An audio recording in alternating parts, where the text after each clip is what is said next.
List create చేసిన తర్వాతనే నువ్వు మళ్ళీ రీలాగిన్ చేయాలి. ఓకే, నెక్స్ట్ మీరు ప్రతి ఒక్కరు ఏంది బ్యాలెన్స్ ఎక్కడ చూసుకుంటున్నారు, పోయి ట్రాన్సాక్షన్ రిపోర్ట్స్లో చూస్తారు. ఎప్పుడు కూడా అక్కడ ట్రాన్సాక్షన్ రిపోర్ట్స్లో బ్యాలెన్స్ చెక్ చేయకండి. ఒకసారి సర్వర్ ఇష్యూ ఉన్నప్పుడు ఏంటంటే రియల్ టైం బ్యాలెన్స్ అది అప్డేట్ అవ్వదు. ఓకే, ఇప్పుడు వ్యూ లిమిట్ ఉంది 0 ऐसे कि नहीं करे सुबह से డిపాజిట్ కరు ఇక్కడ చూసుకోండి బ్యాలెన్స్. ఇక్కడ చూసుకున్న తర్వాతనే కస్టమర్కి డిపాజిట్ చేసే టైంలో, విత్డ్రా చేసే టైంలో అక్కర్లేదు బ్యాలెన్స్ ఎంత ఉందని చెప్పి, డిపాజిట్ చేసే టైంలో మాత్రం ఖచ్చితంగా బ్యాలెన్స్ వెరిఫై చేసుకొని డిపాజిట్ చేయండి. రైట్, నెక్స్ట్ ఇక్కడ నుంచి వస్తున్న మేజర్ కంప్లైంట్స్ ఏంటి? మ్యాండేటరీ సైనేజ్ బోర్డులు ఉండట్లేదు, ఎవరు గిట్ట సైనేజ్ బోర్డు పెట్టట్లేదు. నీ కస్టమర్ సర్వీస్ పాయింట్ ఉంది అనే దానికి ఏంటి? సార్ విజిట్కి వస్తున్నాడు, చాలా చోట్ల నాకు వస్తున్న కంప్లైంట్ ఏం తెలుసా, మీరు లొకేషన్ షేర్ చేస్తారు, సార్ బోర్డు వెతుకుంటూ వస్తారు.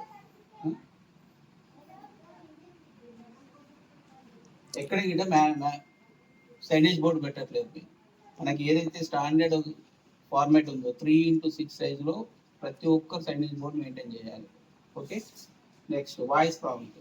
ట్రాన్సాక్షన్ చేస్తున్నారు, ఇప్పటిదాకా చూసినా ప్రతి ఒక్కరి దగ్గర ఎవరి దగ్గర జేజేబీఐ చేసినా ఎస్బీఐ చేసినా ఎక్కడ వాయిస్ ప్రాబ్లం. ఎందుకు గ్రూప్లో పెట్టాలి? దానికి ఇంకో అప్డేషన్ వస్తుంది. నువ్వు వాయిస్ తక్కువ పెట్టినా సరే ట్రాన్సాక్షన్ చేస్తే ఆటోమేటిక్గా నీ దగ్గర ఆటోమేటిక్గా ఎట్లుండాలో ఒక లింక్ బ్రాంచ్ లాగా అవుట్లెట్ ఒక నీట్గా మెయింటైన్ చేయాలి. ఇప్పుడు రాజుది ఉంది, ఎట్లా మెయింటైన్ చేస్తాడు? కొంచెం పబ్లిక్ వస్తే ఇది ఒక నా లింక్ బ్రాంచ్ అట్మాస్ఫియర్ ఉండాలి, కనబడాలి. అది contact details, help line numbers. ఇప్పుడు పిఎంజేడివై పిఎంఎస్బివై ఉంది, ఎవరైనా చనిపోయారు లేదంటే వాళ్ళకి ఏదైనా కావాలి అన్నా కానీ ఎక్కడ డిస్ప్లే చేయట్లేదు. ఈవెన్ మన కాంటాక్ట్ డీటెయిల్స్ ఫార్మేట్ ఉంది, బ్రాంచ్ మేనేజర్ ఎవరు, ఎఫ్ఎం మేనేజర్ మన ఏరియా కోఆర్డినేటర్ ఎవరు, ఆ డీటెయిల్స్ ఆ బోర్డు మీకు ఫార్మేట్ ఉంది, ఆ ఫార్మేట్ ఏంది మెయింటైన్ చేయండి. సిస్టమ్ జనరేటెడ్ రిసిప్ట్ ఎవ్వరికి వర్క్ అయ్యింది చెప్తాను. ఇప్పుడు పాస్బుక్ ప్రింటింగ్ వచ్చింది కాబట్టి పాస్బుక్ ప్రింటింగ్ లో ఫస్ట్ పేజ్ ప్రింట్ అవుతుంది. సేమ్ టైం కస్టమర్కి నమ్మకమైంది, ఇదే నా బ్యాంక్ అనుకుంటారు కాబట్టి ప్రతి ఒక్కరు పాస్బుక్ ప్రింటర్ తీసుకోవాలి. ఏటీఎం పాస్బుక్ ప్రింటర్ మస్ట్, అది బ్యాంక్ ఇన్స్ట్రక్షన్స్, నేను చెప్పేటి కాదు. సో పాస్బుక్ ప్రింటర్ ఉంటే ఏంది, నీకు కస్టమర్కు 2 రకాలుగా బెనిఫిట్. బుక్ అప్డేట్ చేసి ఇస్తావు, ఆయన బయటికి పోయేసి నాకు డబ్బులు ఇవ్వలేదు అనడానికి లేదు, నేను తీయలేదు అనడానికి ఉండదు అవకాశం. ఎక్కడ తీసావు, ఎప్పుడు తీసావు, ఎన్ని ఇచ్చావు అప్పుడే తెలిసిపోదు. అర్థమైందా? Passbook and KYC documents of customer. CSP వేరే ఆపరేటింగ్ అవుట్ సైడ్ తీస్తున్నారు, అందరు ఒక దగ్గర గంపబుత్తగా 4 గంటలు కూస్తున్నారు మీ దగ్గర అయితే. సిఎస్పి లొకేషన్ ఏదో అదే లొకేషన్ లో వర్క్ చేయాలి. ఇప్పుడు జీపీఎస్ ఎందుకు పెట్టారు మనకు? జీపీఎస్ దానికి పర్పస్ ఏంటి, నువ్వు ఎక్కడ కూర్చొని పని చేస్తున్నావు అనేది లొకేషన్ చూపిస్తుంది కాబట్టి.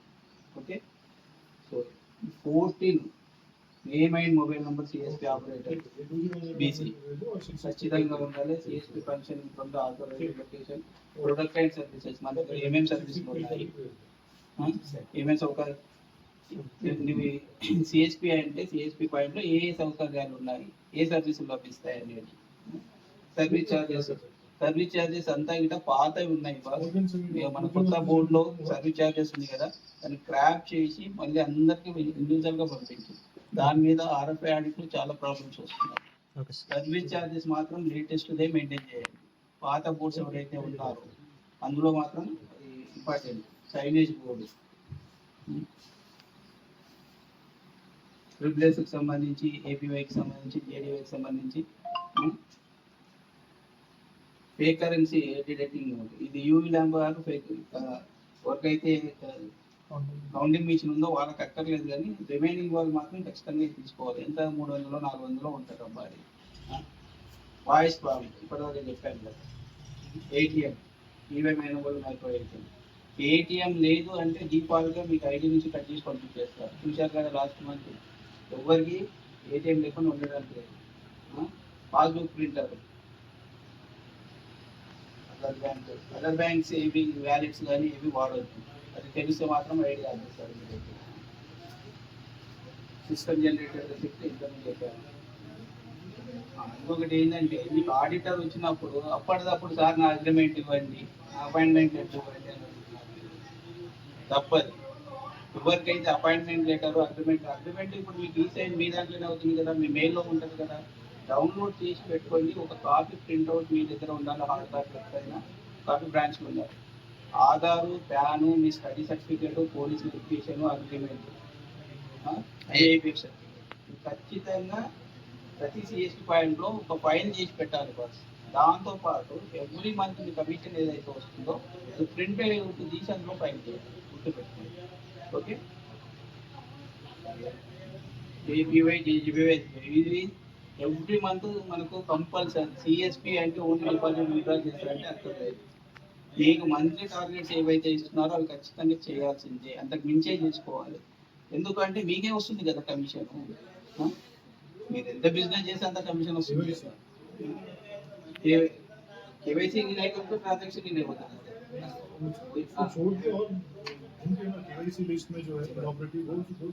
సో ఇప్పుడు ఏంటి బ్రాంచెస్ లో కూడా మీకు ఇనాపరేటివ్ డాటా కేవైసీ ఇస్తున్నారు, వాళ్ళ లిస్ట్ తీసుకెళ్ళండి, వాళ్ళని పిలవండి. మీ విలేజ్ లో మీకు కస్టమర్ ఎవరో తెలుసుకోవాలి, అతను మర్చిపోయిందా, తెచ్చాడా, ఊళ్ళో ఉందా లేదా. ఒక్కసారి వర్కౌట్ చేసి మార్కులు రాసి బ్రాంచ్ లో ఇస్తే, లేదు ఆ కస్టమర్ కు నాకు ఈ అకౌంట్ అక్కర్లేదు సార్, నేను వేరే బ్యాంక్ లో మెయింటైన్ చేస్తున్నా అంటే అతని దగ్గర నుంచి ఎన్ఓసి తీసుకోండి, ఒక లెటర్ తీసుకోండి. లేదు అతను చనిపోయాడు అంటే నామినీతో ఒక లెటర్ తీసుకోండి. అది తీసుకెళ్ళి మనం బ్రాంచ్ లో సబ్మిట్ చేస్తే అకౌంట్ డిలీట్ చేస్తాం. ఇంకా ప్రాబ్లం ఉండదు, మనకు రిపీటెడ్ గా అడగరు మిమ్మల్ని. ఓకే.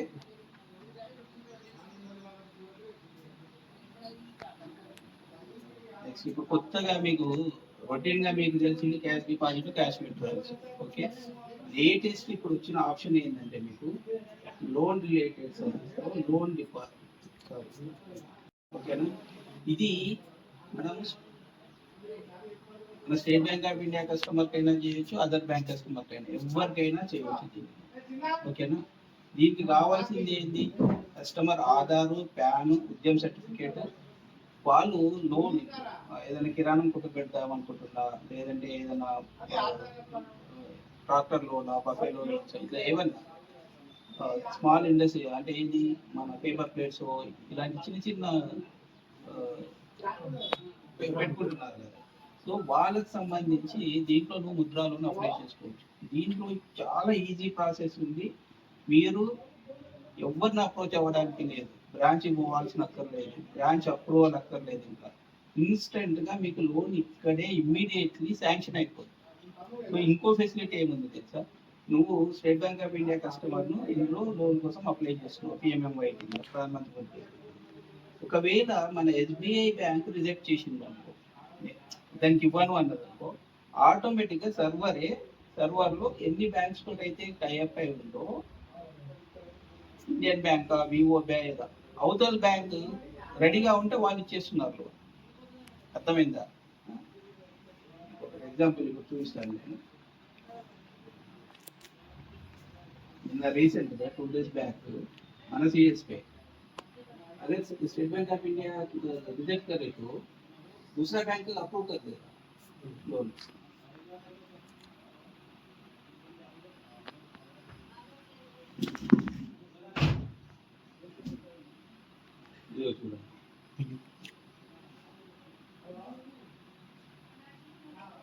इंडियन बैंक रजिस्टर, ठीक है. यहाँ पे रेट ऑफ इंटरेस्ट क्या है, सब कुछ आएगा, कितना अमाउंट. आप लोग क्या कर సో మీరు చేయాల్సిన పని ఏంటి, just customer details, account number enter చేస్తారు, ఆధారు, ప్యాన్, ఉద్యమ సర్టిఫికేట్. ఒకవేళ వాళ్ళు కొత్తగా బిజినెస్ పెట్టాలి అనుకుంటే వాళ్ళ ఎస్టిమేషన్ ఉంటుంది కదా, బడ్జెట్. సో ఆ ఎస్టిమేషన్ బడ్జెట్ అందులో అప్లోడ్ చేయాలి. ఓకే. అది ఆల్రెడీ మీకు డాక్యుమెంట్స్ ఏమేమి కావాలో మెసేజ్ పెట్టాను నేను. అవన్నీ రెడీ చేసుకొని ఫస్ట్ స్కాన్ చేయాలి. స్కాన్ చేసిన తర్వాత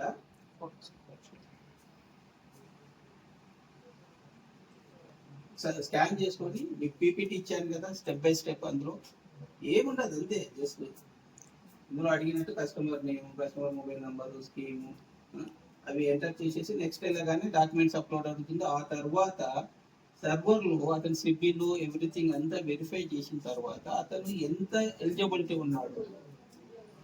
నేను 10 లక్షలు అడుగుతున్నాను, బట్ నా అకౌంట్ స్టేట్మెంట్ ప్రకారము నేను 10 లక్షలకు ఎలిజిబిలిటీ ఉన్నానా లేదా అనేది సర్వర్ డైరెక్ట్గా అక్కడ నీకు డిస్ప్లే చేస్తుంది అమౌంట్. ఆ డిస్ప్లే అమౌంట్లో నీకు ఎంత లోన్ కావాలి, సో ఆ లోన్ అప్లై చేస్తావు, మిగతా ప్రాసెస్ కంప్లీట్ చేస్తావు. ఇమ్మీడియట్లీగా ఇలా సర్టిఫికేట్ డౌన్లోడ్ అయిపోతుంది అతను. సో అకౌంట్కి అమౌంట్ క్రెడిట్ అయిపోతుంది. నువ్వు బ్రాంచ్కి వెళ్ళడము, బ్రాంచ్ అప్రూవల్ ఇవి ఏమి ఉండవు, నీ దగ్గర ఇన్స్టెంట్గా ముద్రా లోన్ కంప్లీట్ అవుతుంది. సో 50,000 నుంచి నువ్వు 20 లక్షల వరకు చేయొచ్చు. 50 to నిన్న రాత్రి నేను ఒక పీపీటీ పెట్టాను చూసారా.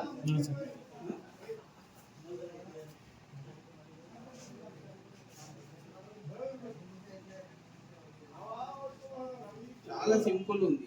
చాలా మంది సిఎస్పీలు ఆల్రెడీ మొదలు పెట్టారు, చాలా ఫాస్ట్గా చేస్తున్నారు.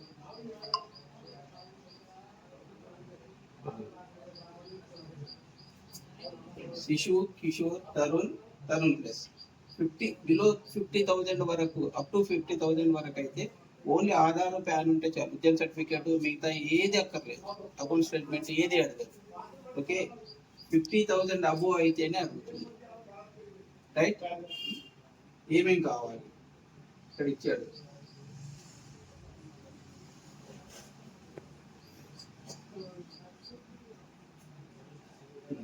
ఎవరెవరికి ఇవ్వచ్చు data? Retail shop, grocery stores, tailoring, beauty parlour, repair shops, restaurants, dairy products, manufacturing, service providers, వీళ్ళందరికీ ఇవ్వచ్చు.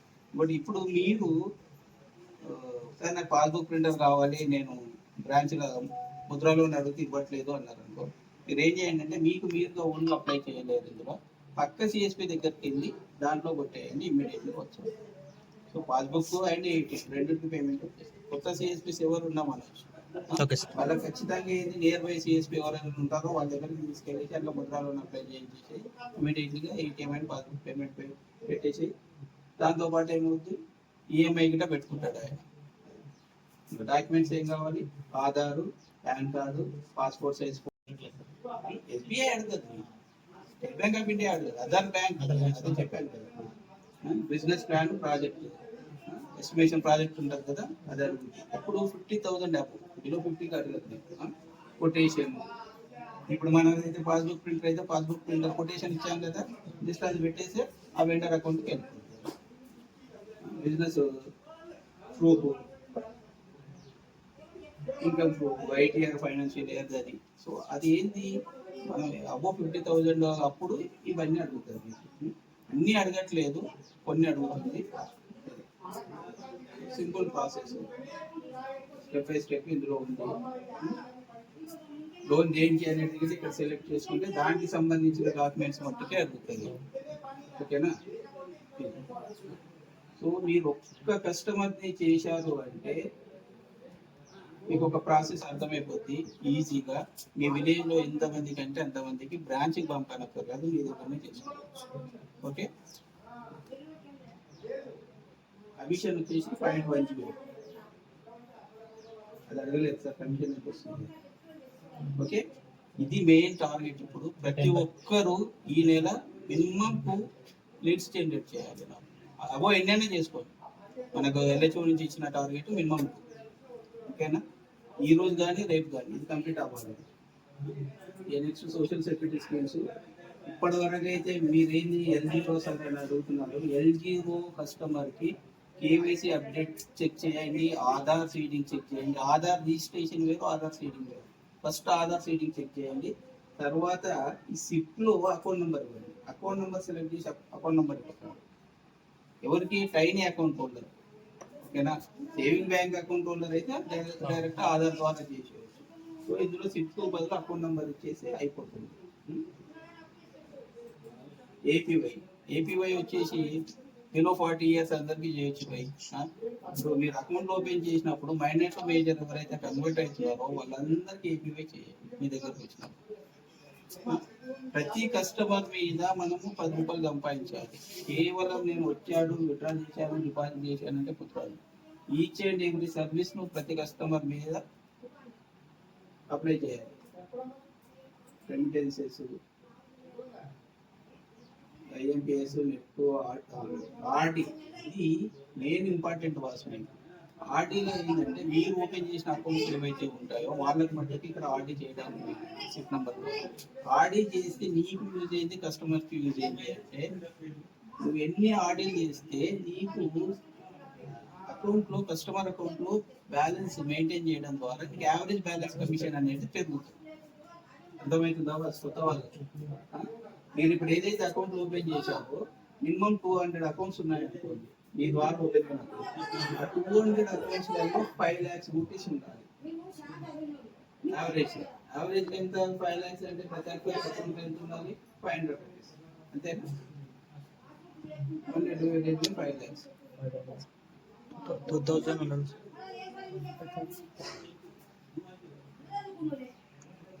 సో 2500. అంటే ఇందులో ఒక వెసులుబాటు ఏముందంటే, ఒక కస్టమర్ అకౌంట్లో 100 రూపాయలు ఉన్నాయి, ఒక కస్టమర్ అకౌంట్లో 10,000 ఉన్నాయి, ఒక కస్టమర్ అకౌంట్లో 1,00,000 రూపాయలు ఉన్నాయి.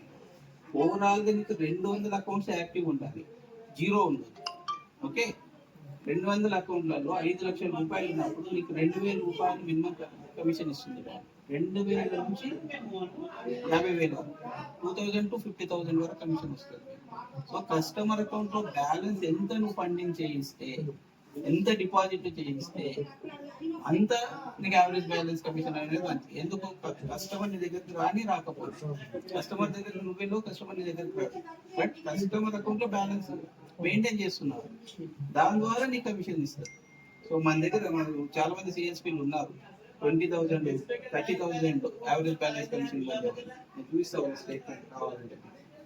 వర్కింగ్ క్యాపిటల్లో మీకు వస్తుంది కదా, ఈచ్ అండ్ ఎవ్రీ సర్వీస్కి ఎంత కమిషన్ వస్తుందండి.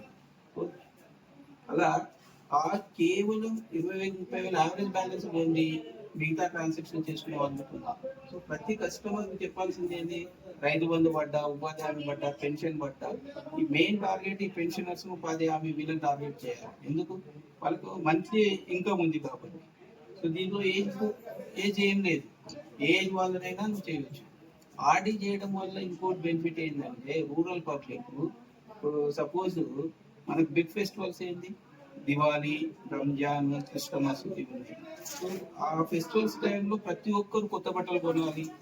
లేదు, ఇప్పుడున్న జనరేషన్ లో ప్రతి ఒక్కరు కూడా ప్రైవేట్ స్కూళ్ళలో చదివిస్తున్నారు. ఓకే, సో వాళ్ళకు ఎక్కడి నుంచి ఇన్కమ్ వస్తుంది? మంచి ఇన్కమ్ అయితే ఉండదు కదా ఊర్లో.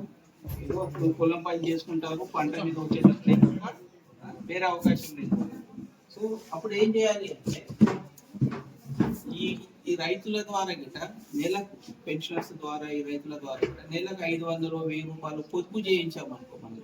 సో వాళ్ళకి ఏంది, ఇప్పుడు జూన్ లో స్కూల్ స్టార్ట్ అవుతుంది అనగానే స్కూల్ బ్యాగ్ కావాలి, బుక్స్ కావాలి, స్కూల్ ఫీజులు కావాలి, అప్పుడు వాళ్ళకి హెల్ప్ అవుతుంది. అదే ఫెస్టివల్ టైంలో బట్టలు కొనాలి అన్న ఒక 1 year ఆర్డీ పెట్టుకున్నాడు అనుకో, ఆ టైంకు డబ్బులు వస్తాయి. సో మన దగ్గర ఉన్న ఆర్డీ ఫెసిలిటీ ఏంటంటే, బ్యాంకులో ఉన్న దానికి మన ఎఫ్ఐ కస్టమర్కి ఉన్న ఫెసిలిటీ ఏంటంటే, అక్కడైతే ఫిక్స్డ్ ఆర్డీ ఉంటుంది. ఫిక్స్డ్ ఆర్డీ అంటే ఏంది?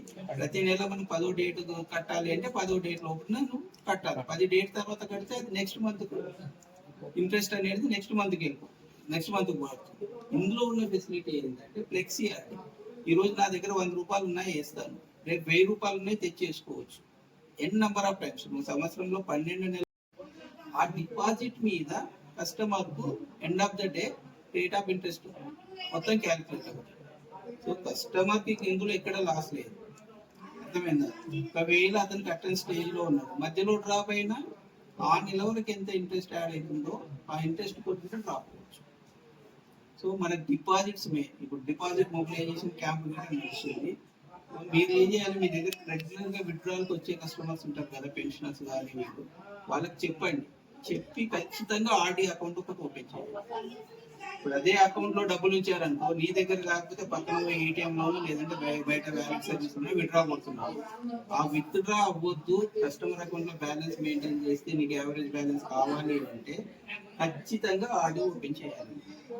ఓకే, ఈ నెల అందరు గిట 10 ఆడిట్ టార్గెట్ పెట్టుకుంటే మినిమం 10 ఆడిట్. ఈ నెల 10 పెట్టుకున్నాం అనుకో, వచ్చే నెల ఇంకో 10 యాడ్ అవుతాయి. సంవత్సరం పోయేసరికి ఒక 100 ఆడిట్ యాడ్ అయితే నీ యావరేజ్ బ్యాలెన్స్ ఎంత పెరుగుతుందో ఆలోచించు. ఈ నెల 100 రూపాయలతో 10 ఓపెన్ చేసాం అనుకో, ఎంత 1000 రూపాయలు. నెక్స్ట్ మంత్ ఆ 10 మంది 2000 అవుతుంది యావరేజ్ బ్యాలెన్స్. అర్థమైందా? అట్లా నీ యావరేజ్ డిపాజిట్ చేసి యావరేజ్ బ్యాలెన్స్ పెంచుకుంటే నువ్వు హ్యాపీగా కూర్చున్న దగ్గర మినిమం 20,000 సంపాదించుకుంటావు. స్మార్ట్ గా పనిచేయండి. కస్టమర్ వచ్చాడు సార్, సర్వర్ రావట్లేదని పరిగెత్తడాలు ఇవన్నీ కాదు. ఆ వచ్చిన కస్టమర్లు అన్ని సర్వీసెస్ వెరిఫై చేయండి. ఓకే, ఏటీఎం ఉన్న వాళ్ళు కూడా వాడట్లేదు. ఎందుకు వస్తుంది? రావట్లేదు అంటే దానికి సొల్యూషన్ ఉంటుంది. సొల్యూషన్ కాదు అనే సమస్య నాకు చెప్పు, దానికి ఏం చేయాలో నేను చెప్తాను కదా. యోనోకు ఏంటంటే యోనో సర్టిఫికేట్ అప్డేట్ అయింది, ఆ వర్షన్ మీ దగ్గర లేదేమో అంతే. అప్డేటెడ్ వర్షన్ అప్డేట్ చేసి వస్తుంది. వాటిది నిన్నటి దాకా 2.0లో పనిచేసింది, పనిచేసినావు, నేను ఆగిపోయింది, మార్చుకున్నావా లేదు, అయిపోయి రాదు అనేది. ఇక్కడ ఆప్షన్ ఉంది అంటే ఖచ్చితంగా ప్రతిదీ పనిచేస్తుంది. డిపాజిట్ పీపీఎఫ్ పీపీఎఫ్ వాళ్ళు అంటే మన దగ్గర చాలా తక్కువ, కానీ సుకన్య సమృద్ధి యోజన అకౌంట్లు చాలా మంది ఓపెన్ చేశారు కదా, పోస్ట్ ఆఫీస్ కావచ్చు, బ్యాంక్ లో కానీ, వాళ్ళందరికీ మీరు ఇక్కడ డిపాజిట్ అర్థమైందా? డిపాజిట్ వాళ్ళు బ్యాంకుకి వెళ్ళాలి. సో మీరేం చేయాలి, మీ విలేజ్ లో ఎవరైనా మీ దగ్గర కస్టమర్ వచ్చారంటే వాళ్ళకి ఆడపిల్లలు ఉన్నారా, వాళ్ళు సుకన్య సమృద్ధి ఓపెన్ చేశారా లేదా వాళ్ళని అడిగి అవును ఉంది అంటే మీరు ప్రతి నెల నా దగ్గర ఇక్కడ కట్టుకోండి అని చెప్పండి. సో దాని ద్వారా అయితే మీకు డిపాజిట్ పెరుగుతుంది. ఓకే, యాడ్ బెనిఫిషియరీ సిప్ అకౌంట్ హోల్డర్లకు అయితే ఎవరికైనా మనీ ట్రాన్స్ఫర్ చేయాలి అనుకున్నప్పుడు బెనిఫిషియరీ యాడ్ చేసి ట్రాన్స్ఫర్ చేయాలి. బీబీపీఎస్ ఇది ఎవరు వాడరు. బీబీపీఎస్ లో ఏముంది, మీకు ఈటీహెచ్ బిల్ కానీ, ఎలక్ట్రిసిటీ బిల్ కానీ, హౌస్ ట్యాక్సెస్ కానీ, మొబైల్ రీఛార్జెస్ కానీ, ఇవన్నీ సర్వీసులు ఉన్నాయి అందులో మీరు వాడుకోవాలి. ఓకే, అకౌంట్ ఓపెనింగ్ మీకు చెప్పనక్కర్లేదు మీకు.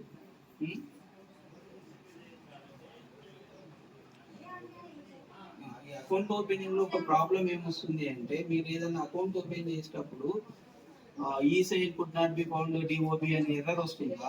దాంట్లో మేజర్ ప్రాబ్లం ఏంటి అంటే, మీరు ఎప్పుడైనా మైనర్ అకౌంట్ ఓపెన్ చేసేటప్పుడు, మేజర్ అకౌంట్ అయితే విత్ ప్యాన్ తోటి ఓపెన్ చేయండి, ఎలాంటి ఇష్యూస్ రావు. మైనర్ అకౌంట్ ఓపెన్ చేసే టైంలో మీరు తీసుకోవాల్సిన జాగ్రత్త ఏంటంటే,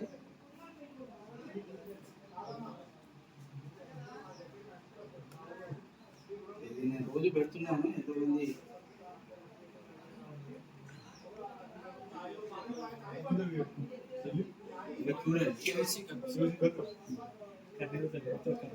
ఇక్కడ మీరు నామిని సెలెక్ట్ చేస్తారు కదా ఫస్ట్. నామిని క్యాండిడేట్ ఏమడి మదర్ వస్తే మదర్ సెలెక్ట్ చేయాలి, ఫాదర్ వస్తే ఫాదర్ సెలెక్ట్ చేయాలి. ఓకే, నెక్స్ట్ కిందికి వచ్చినప్పుడు ఇక్కడ కిందనే మీకు అక్కడ first name last name nominee అడుగుతున్నారు. మీరు ఏం చేస్తారు, మదర్ సెలెక్ట్ చేసి ఫాదర్ కొట్టడము, ఫాదర్ సెలెక్ట్ చేసి మదర్ కొట్టడమో తప్పు చేస్తున్నారు. దాని ద్వారా గీట మీకు అది ఫెయిల్ అవుతుంది.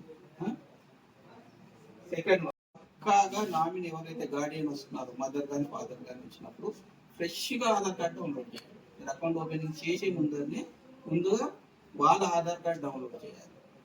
వాళ్ళ ఆధార్ కార్డు డౌన్లోడ్ చేసినప్పుడు ఏంటంటే మీకు ఇక్కడ డేట్ ఆఫ్ బర్త్ అనేది కనబడుతుంది. ఇప్పుడు పాత ఆధార్ కార్డులలో ఏంది, ఇయర్ మట్టుకే ఉంటుంది, డేట్ ఉండదు.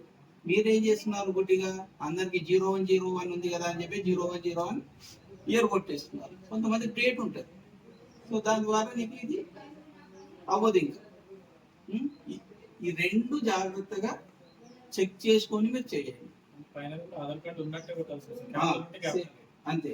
నెక్స్ట్ ఏంటి, ఇది ఫెయిల్ అయిందంటే నువ్వేదో మిస్టేక్ చేసావు, కస్టమర్ తమ్ముకు బదులు నా మీద పెట్టించావు, నా మీద బదులు నీ తమ్ము పెట్టావు, బై మిస్టేక్ ఏదో జరిగింది, అది ఫెయిల్ అవుతుంది. ఫెయిల్ అయినప్పుడు 10 days వరకు మళ్ళీ అదే అవ్వదు. 10 days కస్టమర్ వెయిట్ చేయాల్సింది. ఓకే, ఇది ఒకటి జాగ్రత్తగా చేసుకోవాలి. రెండోది, ఒక కస్టమర్ కు ఒక మొబైల్ నంబర్ మీద 3 అకౌంట్లు ఉన్నాయి అనుకోండి, అంటే ఫ్యామిలీ మెంబర్స్ ఒకటే మొబైల్ నెంబర్ ముగ్గురికి అకౌంట్లు ఉన్నాయి అనుకో, 4 వ్యక్తికి రాదు. ఫస్ట్ అది అడగాలి. లేదు అంటే ఆధార్లో మొబైల్ నెంబర్ అప్డేట్ చేసుకొని రమ్మని చెప్పాలి. ఓకే, మెయిన్గా అకౌంట్ ఓపెనింగ్ వస్తున్న ఇష్యూ ఇవే. ఆర్డిఆర్ ఎస్పీడిఆర్ అకౌంట్ ఓపెనింగ్ ఇప్పటిదాకా చెప్పాను కదా, ఓపెన్ ఆర్డి. నామినీ క్రియేషన్ చాలా మందికి ఇది గిట్ట ఉండట్లేదు బాస్. ఎవరిదైనా పిఎన్జీబీ ఎస్బీఐ క్లెయిమ్కి వచ్చినప్పుడు నామినీ లేకపోతే గిట్ట ప్రాబ్లం అవుతున్నాయి. అది గిట్ట చెక్ చేసి నామినీ క్రియేట్ చేయండి. ఆర్టీఎస్టీ క్లోజర్ గిట్ట మీ దగ్గరే ఉంది. ఇప్పుడు 1 year అయింది.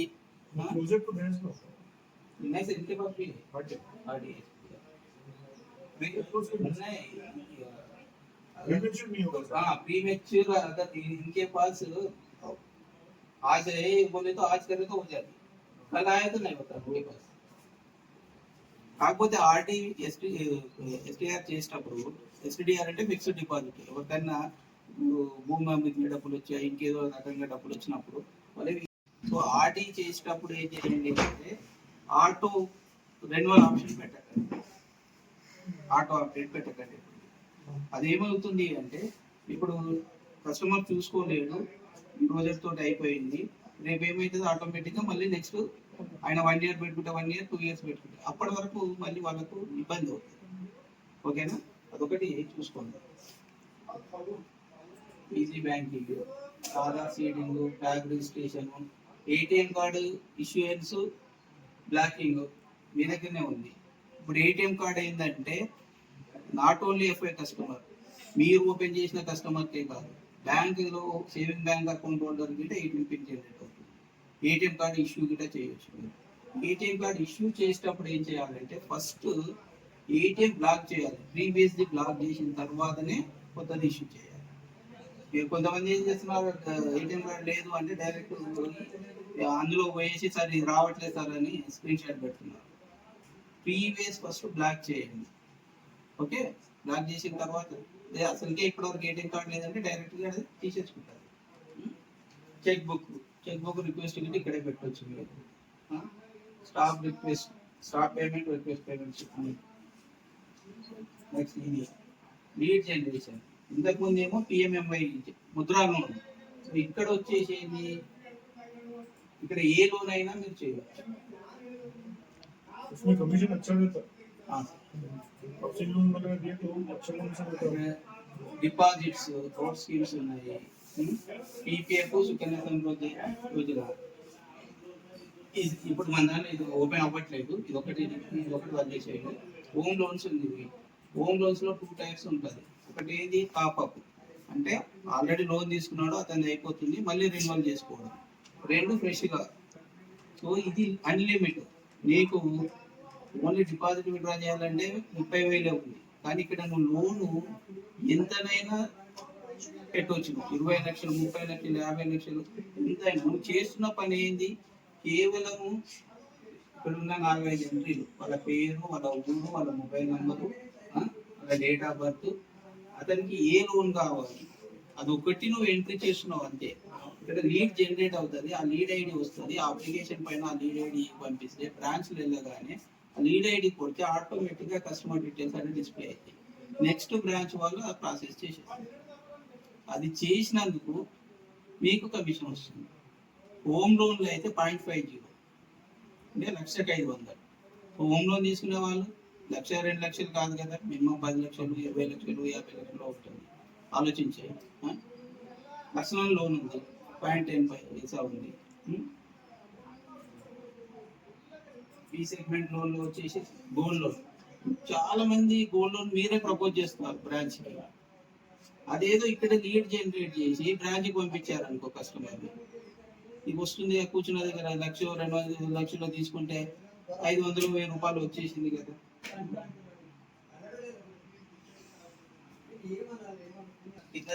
సో మీ విలేజ్ లో ఉండేది అయితే CC agri, DL agri loans అయితే అందరు తీసుకుంటారు కదా. సో ఆ కస్టమర్ని మీరే బ్రాంచ్కి పంపిస్తుంటారు, అదేదో మీరే ఇటు లీడ్ జనరేట్ చేయవచ్చు.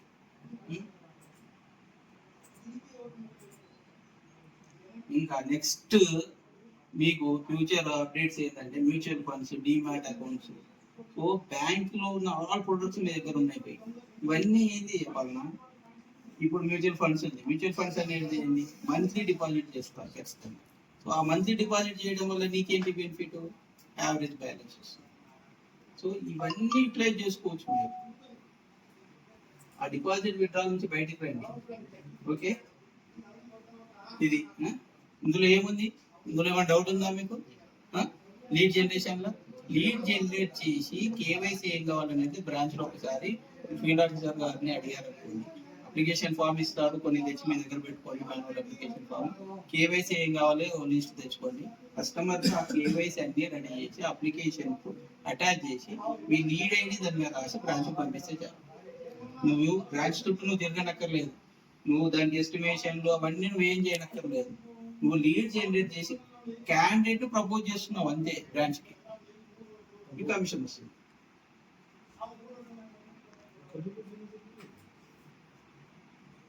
లీడ్ జనరేట్ చేసిన తర్వాత దాని స్టాటస్ ఏంది, కస్టమర్ వచ్చినది ఏమైంది అని అడిగాడు అనుకో, లీడ్ ఐడి దగ్గర ఉంటుంది కదా, ఒక బుక్ పెట్టుకొని అందులో రాసుకోండి. సిఆర్ఎం లీడ్ ఐడి ఇలా కొట్టేసి ప్రొసీడ్ అని కొడితే అది ఏ లెవెల్లో ఉంది, ఏంది అప్రూవ్ అయింది అనేది తెలుస్తుంది. కేవైసీ రిలేటెడ్ తెలుసు ఆల్రెడీ. ఇప్పుడు ప్యాన్ అప్డేషన్ అయితే మీ దగ్గర అవుతుంది. కొత్తగా ఇప్పుడు కస్టమర్కి ఎవరికన్నా, బ్యాంక్ కస్టమర్కి అయితే ప్యాన్ నాట్ అవైలబుల్ అని వచ్చింది అనుకో, వెంటనే ప్యాన్ అప్డేషన్ వెళ్ళి ప్యాన్ అప్డేట్ చేసేయండి.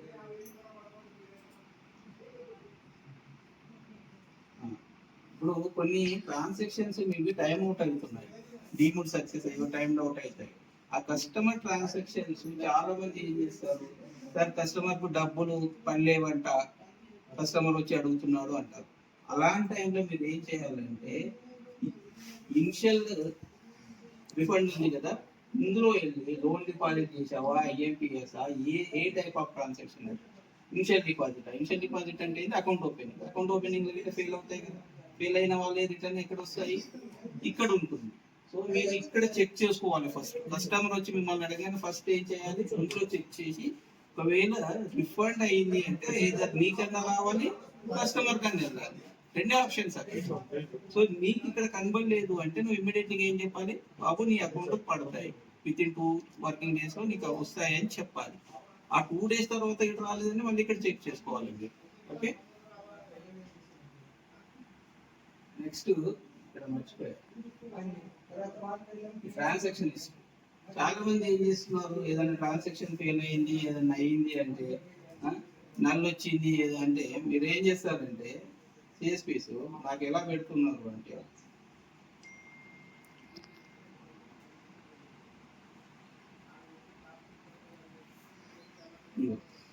ఇలా పెట్టేస్తారు, ఇందులో తలాతోక ఉండదు. అర్థమైందా? నాకు ఈ రిపోర్ట్ ఎప్పుడు పెట్టవచ్చు, ఈ రిపోర్ట్ లో మీరు ఎప్పుడు కంపేర్ చేసుకోవాలి.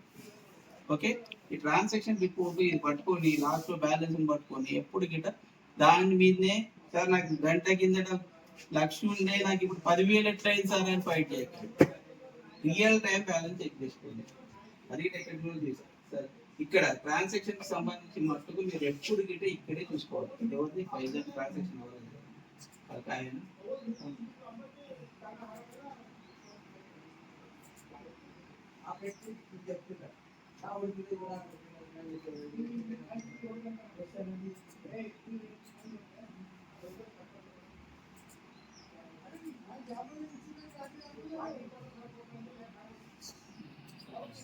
సో అందులో వెళ్ళి చూసుకోండి ఫస్ట్. అందులో వెళ్ళినప్పుడు మీకు ఏంటంటే, మీకు ట్రాన్సాక్షన్ ఫెయిల్ అయినవి అయితే రెడ్ కలర్ లో ఉంటాయి, ట్రాన్సాక్షన్ ఫెయిల్ గా టైం అవుట్ అని. ఓకే, టైం అవుట్ అని వచ్చింది అంటే ఖచ్చితంగా అక్కడ స్టాటస్ ఉంటుంది మీకు, ఈ కస్టమర్ ట్రాన్సాక్షన్ ఫెయిల్ అయింది, డబ్బులు కస్టమర్కి ఇచ్చేయను, లేదంటే డబ్బులు తీసుకోను. విత్డ్రాల్కి అయితే తీసుకోమని చెప్తుంది. అదే డిపాజిట్ టైంలో ఏదో వచ్చింది అనుకో, డబ్బులు కస్టమర్కు రిటర్న్ చేయాలి అన్న వస్తుంది. అది చదవాలి మీరు. ఆ ట్రాన్సాక్షన్ రిసిప్ట్ జనరేట్ చేసినప్పుడు అక్కడ ఎర్రర్ చదవకుండా మీరు ఏం చేస్తారు, ఎందుకంటే ప్రింట్ ఇవ్వరు.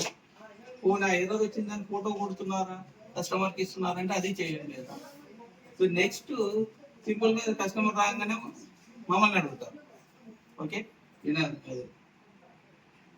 అశ్విన్ పెట్టింది ఏంది 50 రూపాయలు. సో ఎప్పుడు ఇట్లా 50 రూపీస్ ట్రాన్సాక్షన్ కొట్టకండి. బిలో 100 కమిషన్ రాదు, ట్రాన్సాక్షన్ కౌంట్లోకి రాదు. అబోవ్ 100. నెక్స్ట్ కస్టమర్కు విత్డ్రా చేసేటప్పుడు కానీ డిపాజిట్ చేసేటప్పుడు కానీ బిలో 100 డెనామినేషన్ ఎప్పుడు కొట్టవద్దు. కస్టమర్ వచ్చాడు 10,000 విత్డ్రా చేశాడు, 10,000 50 రూపాయలు, 10,000 20 రూపాయలు, అది ఇల్లీగల్ ట్రాన్సాక్షన్.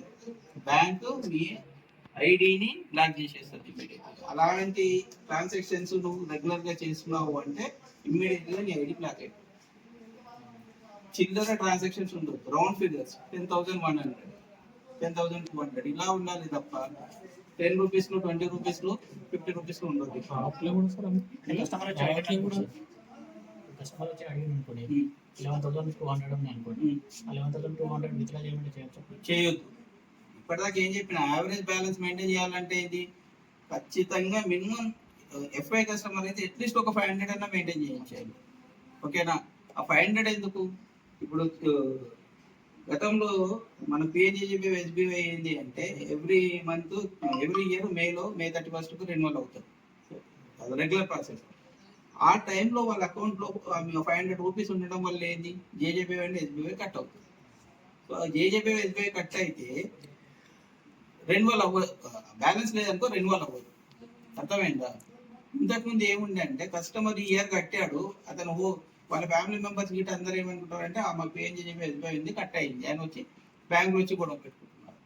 సో ఇప్పుడు దానికి ఒక వెసులుబాటు ఇచ్చారు మీకు. లాస్ట్ ఇయర్ రెన్యువల్ అవ్వని వాళ్ళకి ఇప్పుడు మళ్ళీ కొత్తగా పిఎంజేజేపీ ఎస్బీఐ అవుతుంది. గుర్తుపెట్టుకో. నువ్వు అడిగినప్పుడు నీకు ఆల్రెడీ ఉందా అంటే ఉంది అంటాడు, కానీ నువ్వు చెక్ చేయి, వాంటెడ్లీ చెక్ చేయి ప్రతి కస్టమర్కి. మే 31 నాడు ఒకవేళ ఎవరికైతే ఆటో డిడక్షన్ కాలేదో వాళ్ళందరికీ మళ్ళీ అంటే ఇప్పుడు ఫ్రెష్ ఎన్రోల్మెంటే కదా అది.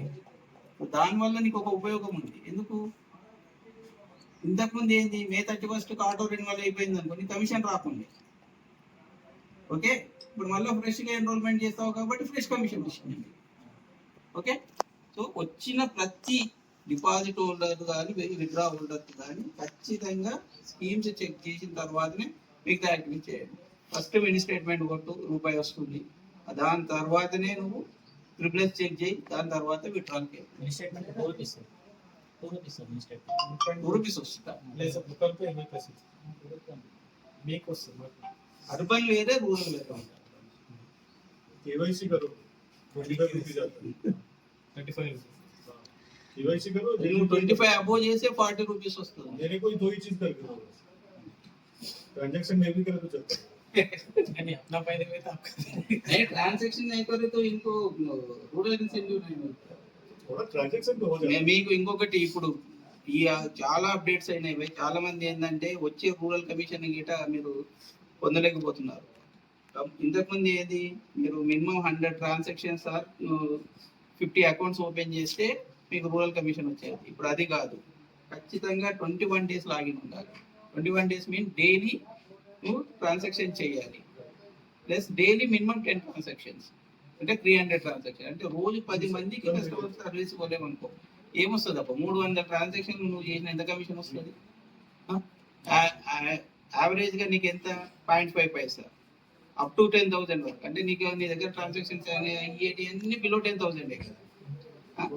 సో 0.5 పైసా 10 రూపీస్, 10,000 డబ్బా అయితే 15 రూపీస్, 20,000 డబ్బా అయితే 18 రూపీస్. దాంట్లో మళ్ళీ నీకు బీసీ షేరింగ్ పోతే నీకు వచ్చేది ఎంత? సో ఎప్పుడు గిట కస్టమర్కు 30,000 అడిగితే ఇవ్వకండి ప్లీజ్.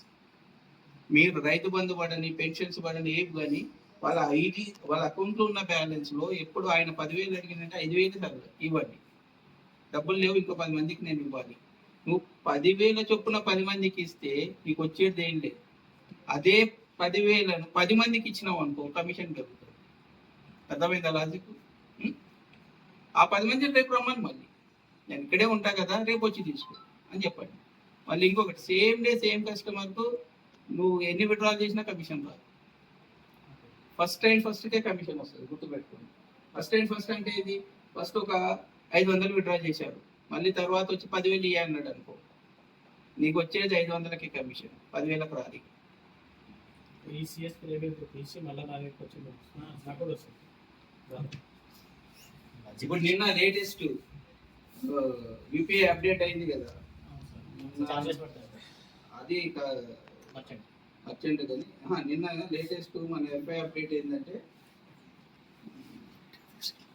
షాప్ పర్సన్ ఇది యూపీఐ ట్రాన్సాక్షన్ కింద shop scanner per day limit transactions sir ఏవి బదలలేదు సార్. సిప్ బేస్డ్ डेली एक ही ट्रांजैक्शन नहीं हो रहा మార్నింగ్ కూడా यही बेस में की ट्रांजैक्शन కస్టమర్ బాబు ఇప్పుడు నువ్వు అన్నావు కదా ఆయన దగ్గర తీసి నీ దగ్గరకు వస్తా, నీ దగ్గర తీసి ఇంకో దగ్గర పోతా, అది ఇప్పుడు చేంజ్ చేశారు. సిఫ్ కస్టమర్కి అయితే రోజులో ఒకటే ట్రాన్సాక్షన్ అవుతుంది. ఇంతకు 4 ట్రాన్సాక్షన్స్ అయ్యేటి. ఏ పేస్లో అయితే ఇంతకు 10 అయ్యేటి, ఇప్పుడు ఓన్లీ 3 ట్రాన్సాక్షన్స్ అయ్యాయి. నువ్వు ఏ వ్యాలెట్లోకి పో, నీ దగ్గర కానీ ఇంకో దగ్గర per day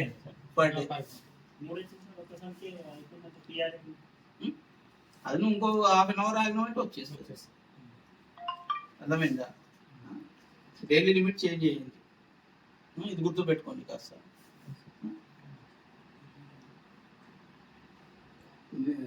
yesterday update. So ఇది కాకుండా డిపార్ట్ చెప్పిన ఎస్హెచ్జివి మీరు ఏం చేస్తున్నారంటే మనీ ట్రాన్స్ఫర్లో పోయి డిపాజిట్ కొడుతున్నారు పోయి అందరికి. ఇప్పుడు సెల్ఫ్ హెల్ప్ గ్రూప్ లోన్స్ ఉంటాయి కదా, వాళ్ళు మీకు లోన్ పేమెంట్ చేయడానికి వస్తారు కదా. లోన్ డిపాజిట్ 2 టైప్స్, ఒకటి ఎస్ఐజి ఉంది, loan deposit crop loans, agri loans, ఈ కార్ లోన్స్, హోమ్ లోన్స్ ఉంటాయా. మీరు అన్నిటినీ కలిపి ఏం చేస్తున్నారు, పోయేసి మనీ ట్రాన్స్ఫర్లో కొడతారు. మనీ ట్రాన్స్ఫర్లో కొట్టేదానికి వచ్చే కమిషన్, లోన్ డిపాజిట్లో కొట్టేదానికి, ఎస్ఐజిలో కొట్టేదానికి డిఫరెంట్ కమిషన్స్ ఉన్నాయి, గుర్తుపెట్టుకోండి. ఒక లోన్ డిపాజిటర్ వచ్చిందంటే లోన్ డిపాజిట్లో కొట్టండి, దానికి మీ కమిషన్ ఎక్కువ వస్తుంది. సెల్ఫ్ హెల్ప్ గ్రూప్ వాళ్ళు వచ్చారంటే సెల్ఫ్ హెల్ప్ గ్రూప్ ఎస్ఐజి డిపాజిట్లో కొట్టండి. వాళ్ళ పొదుపు ఖాతా అయితే మనీ ట్రాన్స్ఫర్లో కొడతావు, లోన్ ఖాతా అయితే ఇందులో కొట్టండి. డిఫరెంట్ కమిషన్ ఉంది దాన్ని.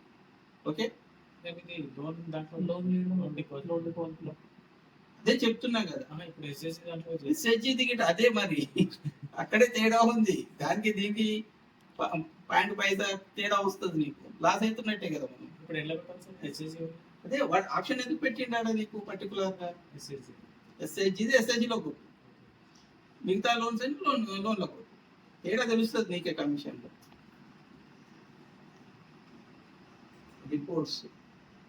రిపోర్ట్స్లో మీరు ట్రాన్సాక్షన్ రిపోర్ట్ చూస్తున్నారు. ఎప్పుడు గిట ఉదయం మీరు సిస్టమ్ ఆన్ చేయగానే ఫస్ట్ చేయాల్సిన పని ఏం తెలుసా, ఏవో క్యాష్ హోల్డింగ్ రిపోర్ట్లో పోయి కరెంట్ క్యాష్ అన్నది చూడాలి.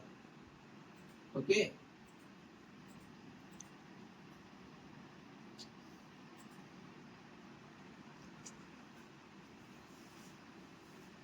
इधर भी जीरो है.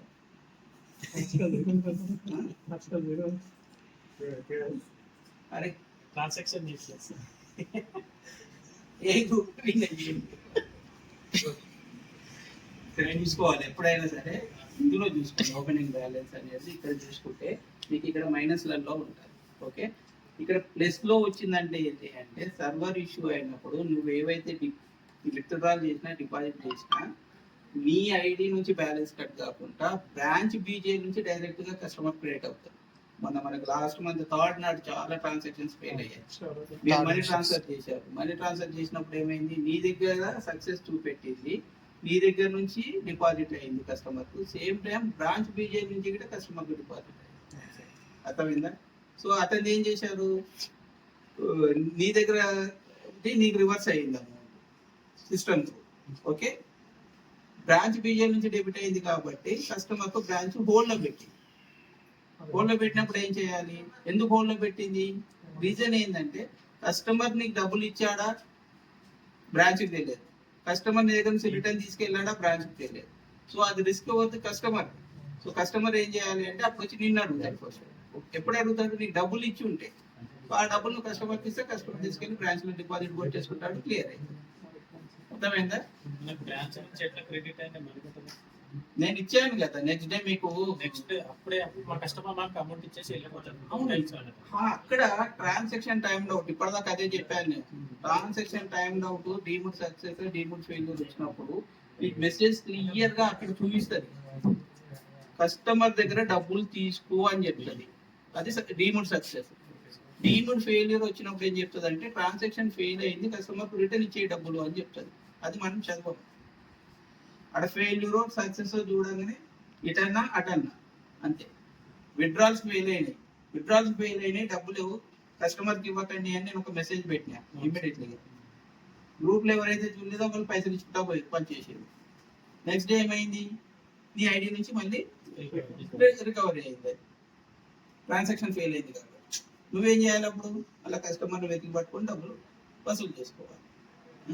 అందుకని ట్రాన్సాక్షన్ అక్కడ చూడండి, అక్కడ ఎర్రర్ వచ్చినప్పుడు చదవండి ఖచ్చితంగా. ఓకే वो जैसे ही मैं करता हूँ సార్. फर्स्ट मैं कंप्लीट जाऊँगा कंप्लीट ओके सर, मेरा भी कंप्लीट तो नहीं हुआ